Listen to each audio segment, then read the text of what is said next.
What is going on, everybody? Welcome to the latest episode of The Legislative Director, talking about legislative things. Here she is. She's over this weather. Legislative Director Amber Marr. With her, as always, not the Legislative Director, Jason Thompson. Amber, hi. Hey, what's happening? How are you? I am glad it is Thursday. She is glad it is Thursday. I'm glad it's Thursday. We're recording this. You're hearing this on a Friday. The sun is shining for like the first time in, I don't know. I guess it was shining yesterday. It looks I don't know. really nice out, but I think it's still cold. Is it like 50 to 40, 50 degrees? Oh, if it's 50, that's good. Now let's check the app right now. Well, we're going to get this. It just looks way more tempting. Your weather report. Whoa, it says it's 60 degrees outside. Anna, have you been outside? Anna confirmed this for us. Is it 60 degrees outside? We're gonna let me move Why are over we here. in here? Yeah, what are we doing? We should Oh 60. my gosh. Confirmed. All right. Well, it was great chatting with all of you. Yeah, this is great. We will see you next time on the Legislative Director, talking about legislative things. Until then, We're joking. we're gonna take this outside. That was really funny though. Okay. All right, so Amber, now that you've got your weather update. yes, thank you. You come here for the weather, then the legislative. Actually, no, I take that back. You come here for the weather, and you come here for fast facts, weather, legislative update. I think that is the order. I agree. Yeah, if the weather's nice, we'll do an outdoor episode. You know, we'll take this on the road. 60 degrees. We'll go on on a walk. We have done that before, but it wasn't 60 degrees. It was when we were in Evansville. Yes, it was cold. It was freezing. It was Freezing. it was chilly. Okay. Okay. All right. Moving So on. this week, Amber, busy week, lots to Yes. go through. Let's get into it. Well, we're going to start that our legislative team was here on Monday that was Monday they were here, right? Yeah. Whew. On All right, Tuesday, it this felt week. like Thursday, and then today it feels like we're already into next week. Yep. It's been that kind of week. They were here. Always great to see them. Love the Ledge team. Got some photos up there of our yeah. folks working hard. This was the last time they were going to be down here for session in person. Senator Brown. Yep. Then we got Hosey talking with Senator Kreider. I missed the first one. I didn't see. I think it was Jeff Oh yeah, who was the chatting. Oh, What was it? Senator Glick. There we go. And those Vicky and Diana. and I think Bev might have been in the background there. Okay, Senator Alting with Julie. Look at Julie. that. Look, this is like This is a good rundown pictures. of everybody. So what we had them working on, and those of you that are listening, check out the YouTube page and watch that stuff. We got photos of the team. So that was great. They were working on a bill 1174 that we will talk about. Let's just talk about it now.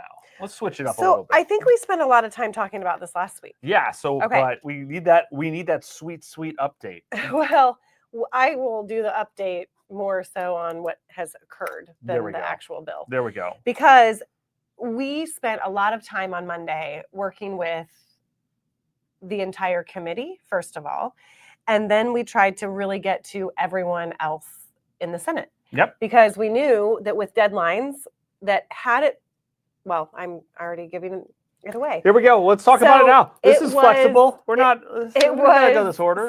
It was on the calendar in Chairman Baldwin's committee in the insurance and financial institutions. Oh my goodness. I feel like I got it. am falling asleep. Okay. Insurance and financial institutions. Usually that's me. Well, my eye, sorry, we have to digress here. Okay, what's going on? Twitching. So like when it starts to twitch, I just want to like close my eyes. is the not to diagnose you in front of everybody, is this stress based or sleep deprivation? Sleep deprivation, both? It's all of the above. Okay. Cool. I mean, not cool. Okay. But back to House Bill 1174. Okay, so 1174 is the charges for supervised loans. Yes. And it was on Chairman Baldwin's schedule for Wednesday in insurance and financial institutions. On Monday, our legislative team met with the committee members and as many senators outside of the committee because let's say if it was heard in his committee on Wednesday, committee report deadline is today, which is Thursday, and then we immediately go into next week, second and third reading deadlines. So there was going to be zero time to try to get to the rest of the Senate if this passed out of committee.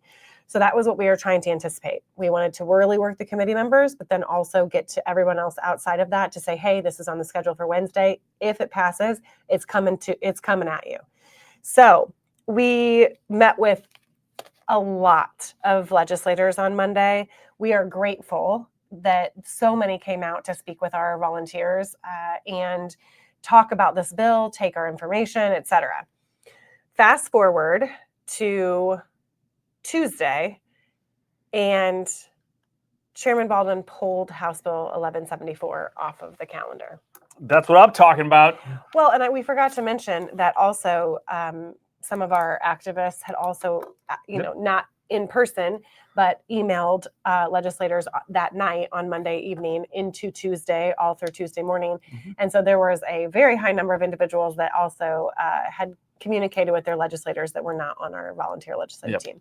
So it was removed from the calendar, from the committee calendar on Tuesday afternoon. We still went to committee to make sure that it was, nothing was going to pop up. But 1174 is now officially dead because today, on Thursday, the committee report deadline was at noon, and it is past noon. So that means the bill itself is dead, but the language is still very much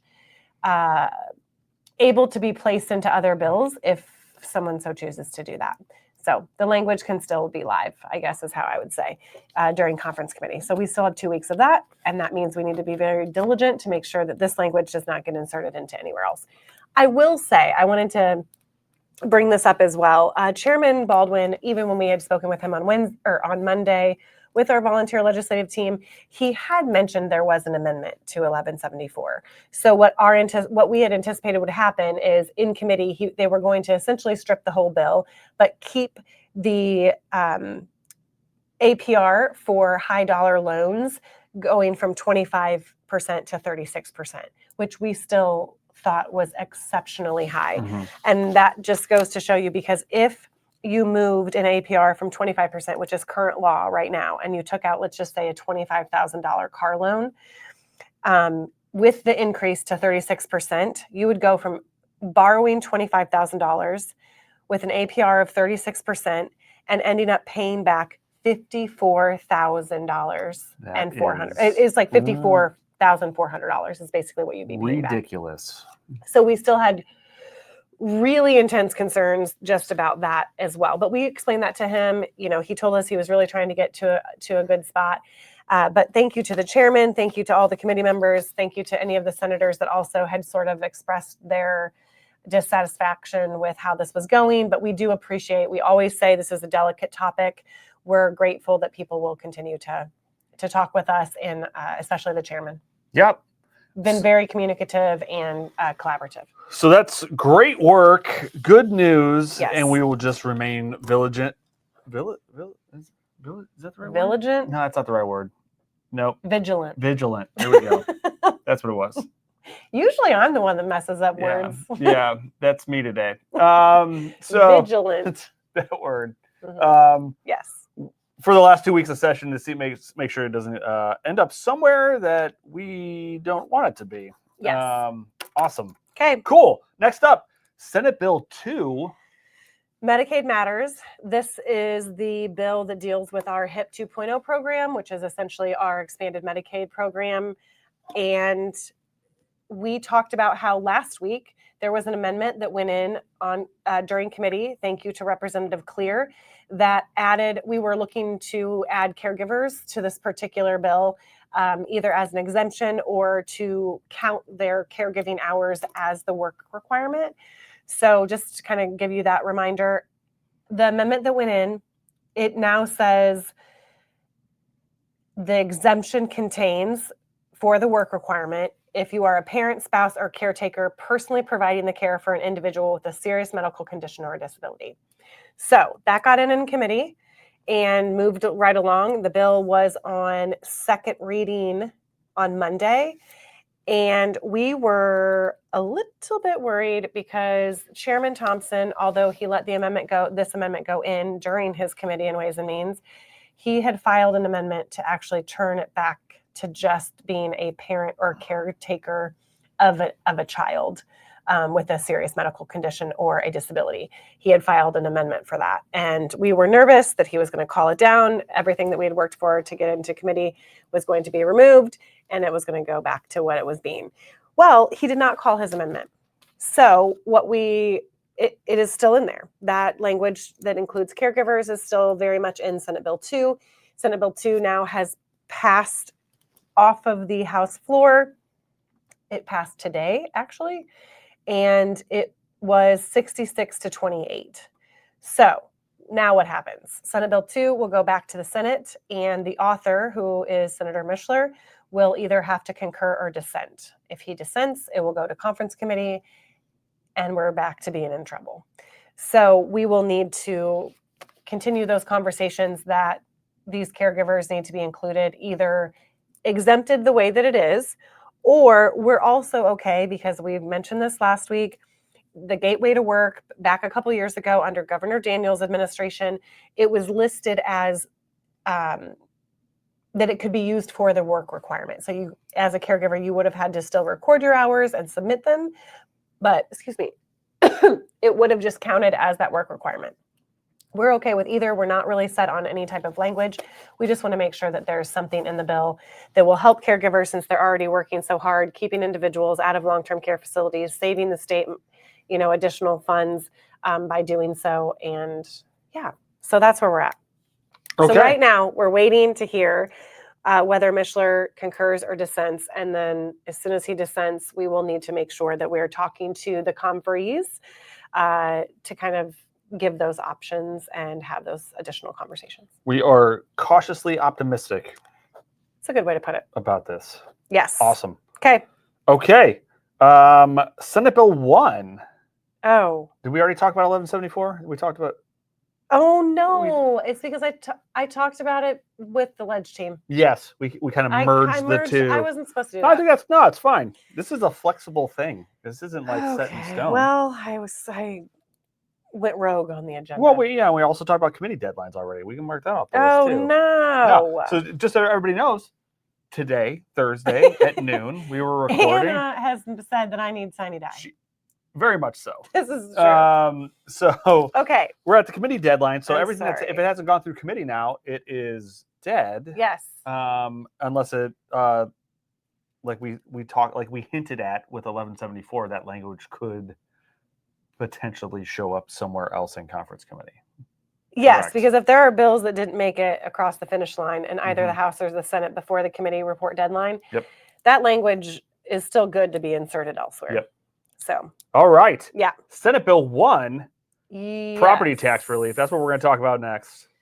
Where did that go? Okay, Senate Bill 1. What happened? Senate Bill 1. Was it just There's a lot that happened. and Means? There's a lot that happened to it this week.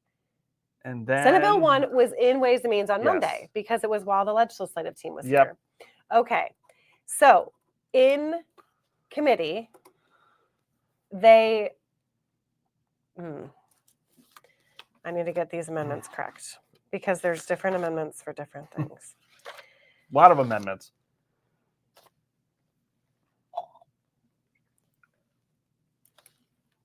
Sorry, I'm still here. In the meantime, I'm just I'm double checking the amendment. I think it's 45. Yeah, yes, amendment number 45. 45. Okay, there we go. So in Ways and Means, Chairman Thompson called down the amendment number 45, which was basically inserted into the bill. Now, with that being said, several things that occurred.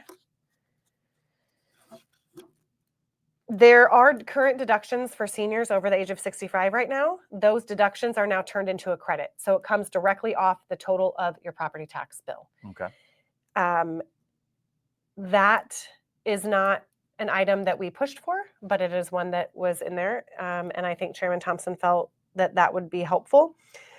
The information that we want to provide to you about this is that our property tax deferral language remained in that amendment. Okay. So individuals, as this moves, if it stays in there, counties can choose to adopt a local property tax deferral program and allow individuals to defer $100 up to $500 a year with a cap of $10,000 for the lifetime of deferring your property taxes. Now, how do you pay those back? You pay it back to the your local community when you settle your estate or you sell your home. And then it's paid back with a very small percent of interest. So that's still in there.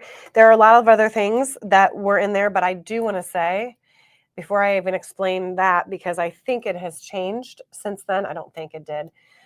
So there was an amendment to Senate Bill 1 on second reading. On second reading today. Okay. So one of the things that, I mean, that did happen, right? Was that today? Or was that yesterday? Oh my gosh. It was yesterday, I think. Right? Right? All right, let's back up. What is today? So the committee happened on Monday. The amendment went in. Then it went to second reading, and It's like a amendment 36. Amendment number 36 went in. Yes. Which we checked. This was the amendment that actually the governor spoke on. Yes. And it seemed as though the House, the Senate, and the governor, this amendment, the chairman, I think this was the chairman's. Yeah. Yeah. On second reading, the Chairman Thompson had called down this particular amendment, which is, what number did I say it was? I think 36. Yeah, amendment number 36 on the floor. And that was supposed to bring everybody together and essentially say everybody has been in agreement. Now, amendment number 36, also to my knowledge, has our property tax deferral program in it. So then it went to third reading today, and it passed, where did it go? It passed 65-29. Okay. So what we will be interested to see is when Senate Bill 1 goes back to the Senate, will they concur? Yeah. Is this has the agreement been made that you don't take this to conference? Everybody get on board. Right. We'll see. Well, because I was going to look at Twitter from the governor because he tweeted yesterday. He did. He mentioned the Senate leader, I think. I was just trying to find. Yes, I am proud to announce that with Amendment 36 to Senate Bill 1, we have agreed upon a plan to bring historic property tax relief to Hoosiers. I'm grateful for the leadership of Speaker Todd Houston and President Pro Tem Rod Bray and for the ways they have partnered with us to deliver this meaningful tax relief to Hoosiers. I encourage House members to support this amendment and urge the Senate to then take action quickly to get it to my desk for signature. Okay, that sounds like there might be, they might have it. So we'll see. We will see indeed, yes. Okay. Awesome. Okay, next up is a little... I should say, I didn't mean to interrupt. We will be back with a full breakdown of what is actually in Senate Bill 1 because there are other provisions that people are, I'm sure, interested in hearing that are in there, what has changed from the original version of the bill, and even from the amendment that went in committee, and what did this amendment do? So we will have more of a broader discussion, hopefully maybe next week when we know what has happened for what's going on. Yeah. Whether it's really going to be concurred upon and it will be the final version. Yes. Or if they dissent and we end up going to conference. And then we're off to conference. But we'll see. The governor has kind of said that this should be the agreement. We will see indeed. Okay. Next up is a little bill, like 1001. Not a big deal. Yeah. The budget, the state budget. The state budget. The state I knew budget. This was coming.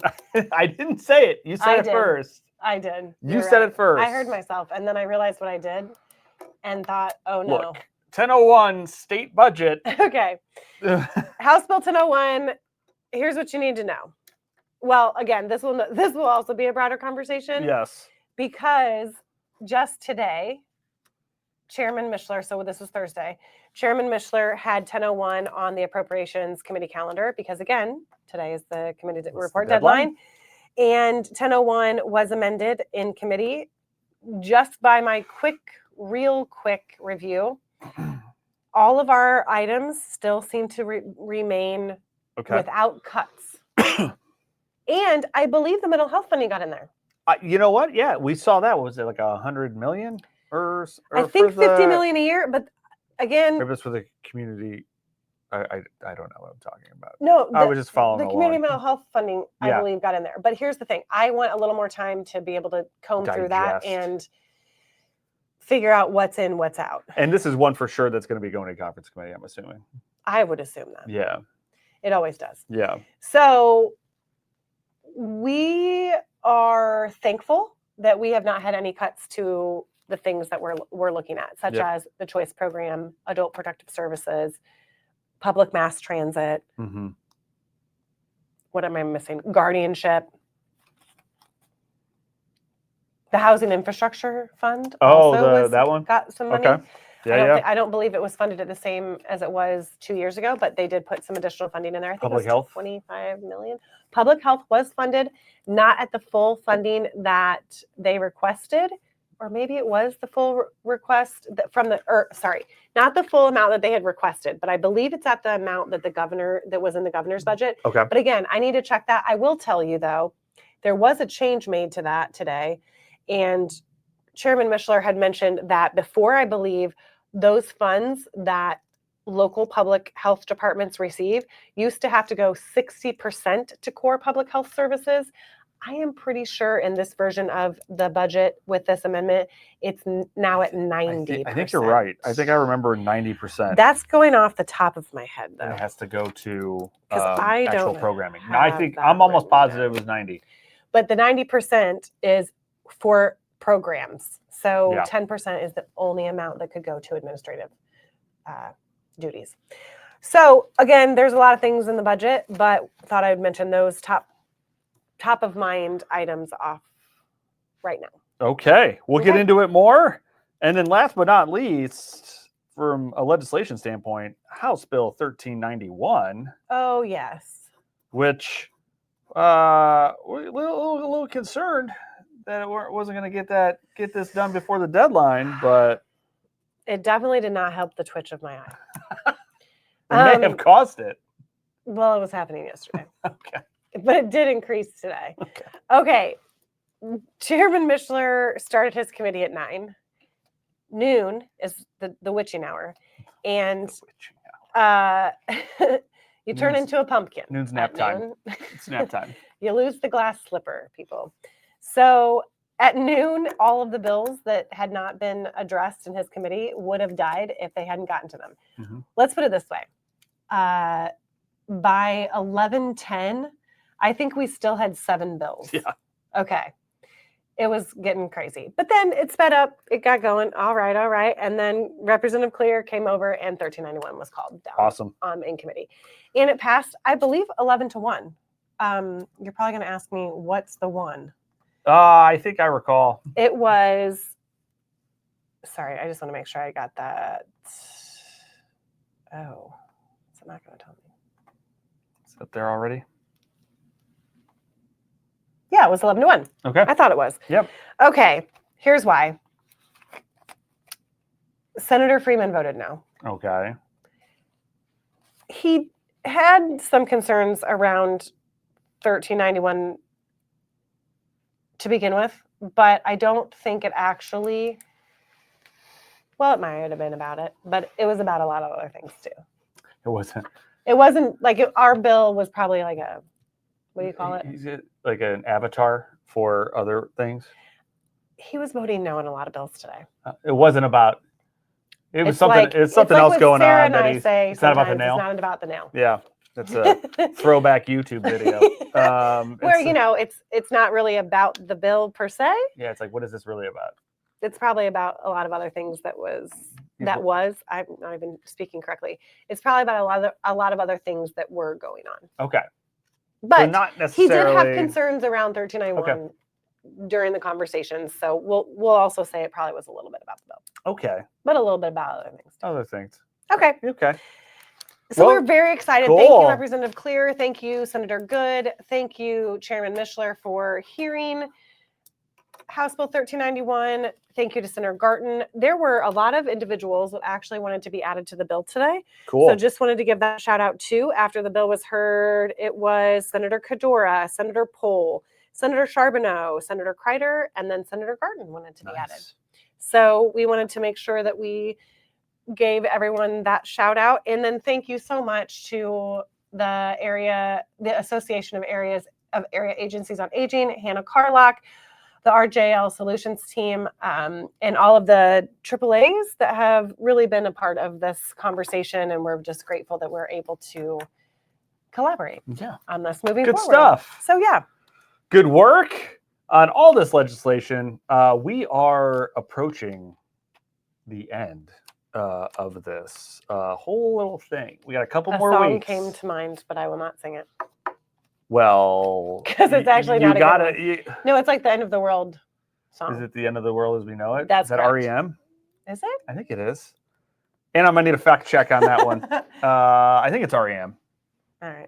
Actually, I think it is. I think it is too. Yep. We're getting the thumbs up. Yes. Oh, cool. Cool. Good work. I mean, it was about the world. Yeah, it's dark. It's not really. But it's cool. It's got a good beat. It's peppy. Maybe because I feel like this is never ending. Well, we're almost there. 1987. There we go. REM. Oh, yes. Thank you, Anna. Okay. Now we're gonna get into all the fun. Now we're gonna get into fun stuff. First off, we want to talk about friend of the show and just all around great human being, Dr. Crowder, had a nice little event. Look at that. That's a good looking photo. It's a good looking group. I cannot. That is it's a good looking group. Really I mean, I don't know about the person in blue, but everybody else looks great. Oh, I didn't even listen to you. I wasn't even listening to what you were saying. That's fine. So this is a little event celebrating the Indiana University School of Nursing Legislative Fellowship. That it's 12 years of it. Explain what this program is. So I think you know what's going on with it. This was actually for the Legislative Fellowship that happens at the Statehouse. Yes.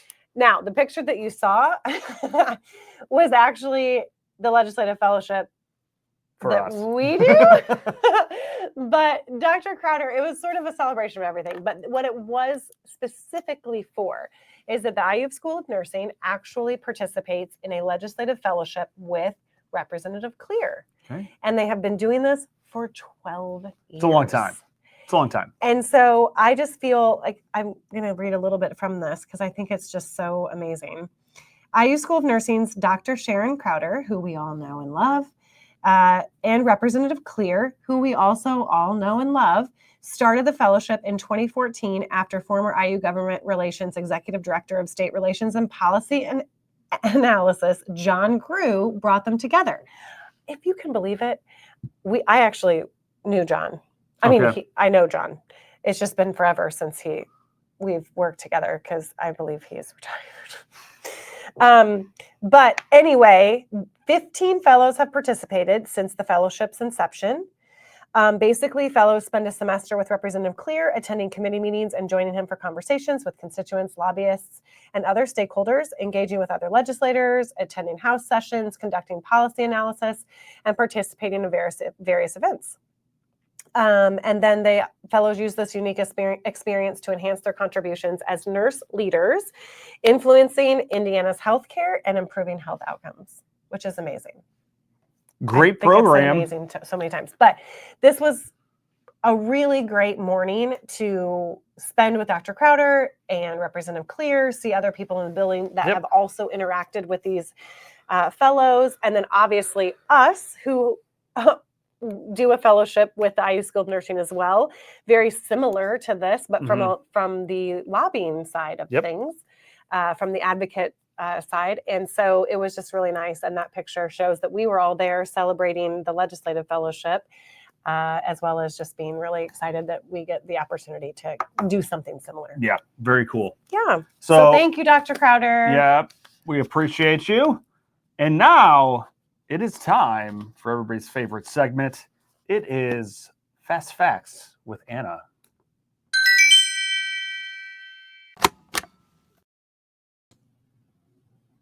Anna, hello.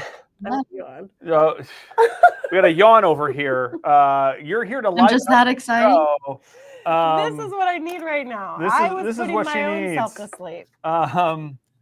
As our favorite former fellow, not of the program that we talked about. Thanks for being here. Oh, you're right. It's not because you know Kate watches this show. It was just because Kate, you're also. He has to say it now. Since I have to say it because I'm just saying. Anna's part of the team. Parents can never say they have a favorite. They might have one, but they can't say it. That was an inside thought. That was. Kate, I love you. I know you're watching the show.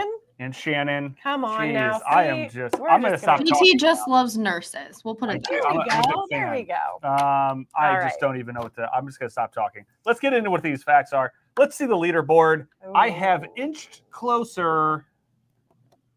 Half a point behind. Don't know how that happened. Let's see how much I can embarrass myself today or take the lead. I just yawned again. I'm going to need this game. Yeah, you know what? I'm gonna take it. I'm gonna take advantage of your sleepiness and get some questions. Use it to your advantage. Yep. All right. Let's get into it. So, kind of as a celebratory trivia question for Killing 1174, these two questions are going to be about supervised loans. Okay. So, this data is a little bit outdated, but it was from a Capital Chronicle article from a couple years ago. Shout out to the Capital Chronicle. Indeed. It was a great. So let's take a look. Let's do this. In 2021, what was the average cost of a loan taken out by Hoosiers? And there are options because it's a very specific number. Oh, okay. So you have to take the options. I have to take the options. You do. Okay. Oh, she goes, you do. Yeah, I don't get a choice. $152, $386, $549, or $837. So this is across all the supervised payday loan type options in 2021 in Indiana. The average cost of a loan taken out by Hoosiers. And so this was the amount that they were asking for. To borrow. Mm-hmm, correct. Yeah.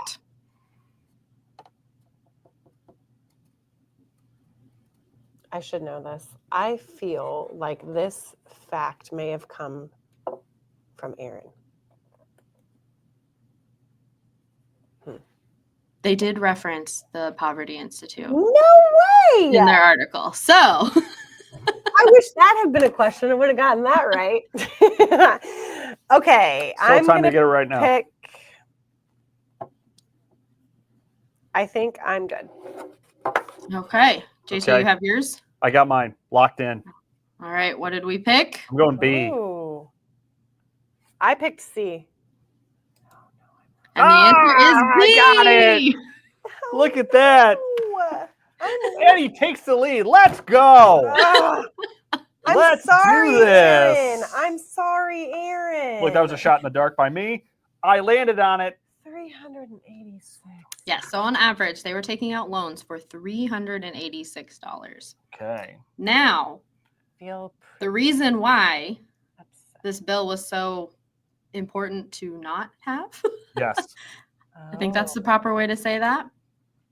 How much money did payday lenders collect in finance charges during that same year? And so I also have options for you. Okay. Ooh. 10, 18, 29, or $35 million. How much money did payday lenders collect in finance charges during that same year, which was 2021?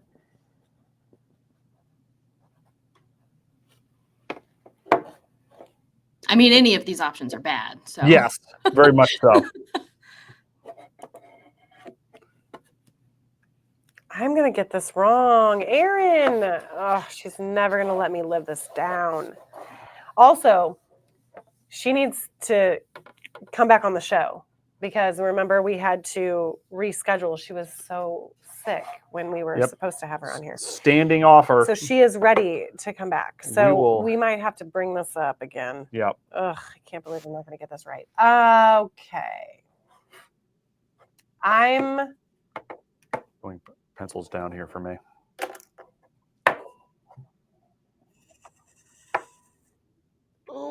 ready. Okay. You ready? What did we choose? I went with C. No, 29. I did D. 35. Okay, 29 and 35. 29. Boom! Yes! All right. Thanks for watching today. I'll see you next time. I'm just kidding. Uh-oh. Uh-oh. I yes. am down. Look, these were just shots in the Yes. dark. I got lucky. But you know what? What do I always say? Better to be lucky than good. And that is what is taking place on both these questions. Anna, these were good questions. Very good. Yes, I thought it was very eye-opening to see that for someone that, on average, is saying at Average is- $386, They raked in $29 Because- million. $29 million. Can imagine the APR and all the fees that were attached to that $386. I mean, it's a little bit insane. It is. And I think, so that would have been, what, an 11% increase in potential APR had that bill Oh, gone forward. So think about how much bigger that number could have been. exactly. It's So- Good work. Because we were going from 25, to 36%. Yep. Mm-hmm. And so we're already at almost $30 million and that was, 4 years ago. So I'm sure it's gone up since then, just wild. Because- Wild stuff. Kudos to Amber and Aaron and the rest of the Indeed. coalition and teams for halting that. I did forget to give a shout out to our community partners around 1174. Well, we have an opportunity to do so now. So thank you, Anna, for making sure Yeah. that this is top of mind for us, because having these conversations and not just when there's a bill out there is probably it's very important to continue to